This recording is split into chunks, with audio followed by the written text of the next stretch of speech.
Hi friends, ఇందులో మనకు కనిపిస్తున్నది యూనికాన్ బైక్. నిన్న ఇంజన్ సౌండ్ అయితే వినిపించా మీకు, మొత్తం విపరీతంగా అయితే సౌండ్ అయితే వస్తుంది. దీనికి ఫుల్ ఇంజన్ అయితే చేయాలని చెప్పాను. ఇప్పుడు ఫుల్ ఇంజన్ అయితే మనం అయితే ఓపెన్ చేసుకుంటున్నాం. మీరైతే ఇక్కడ చూడొచ్చు.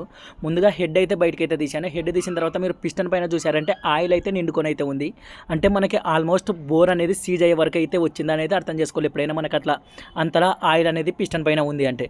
నెక్స్ట్ క్లచ్ ప్లేట్ల అసెంబ్లీ చూసారంటే దీనికి రీకో అయితే వేశారు. పర్లేదు, బయట కంపెనీలో రీకో అంటే మనకు అంత తీసేసే కంపెనీ అయితే కాదు, పర్లేదు బాగానే ఉంటాయి. మనం నెక్స్ట్ దీనికైతే కంపెనీ అయితే వేయడం జరుగుతుంది. 1700 రూపాయలు అయితే మనకి కంపెనీ అయితే పడతాయి క్లచ్ ప్లేట్ల అసెంబ్లీ.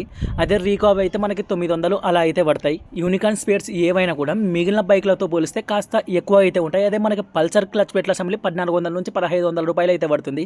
దీన్ని చూసుకున్నామంటే 1700 రూపాయలు అయితే పడుతుంది. కాబట్టి దీని అయితే కాస్త ఎక్కువ కాస్ట్లీ అయినా కూడా దీనికి కటింగ్ బోర్ అని అయితే చెప్పాం. మనం బోర్ అయితే కటింగ్ అయితే చేయించడం అయితే జరుగుతుంది. 50 సైజ్ అయితే వస్తుంది. 75 అయితే ఎట్టి పరిస్థితులు అయితే యూజ్ చేయకండి మనకి. అలాగే రేపు ఏమేమి స్పేర్స్ మారుస్తున్నాం ఏంటి అనేది ఇంకొక వీడియో క్లారిటీ అయితే చేయడం జరుగుతుంది ఫ్రెండ్స్.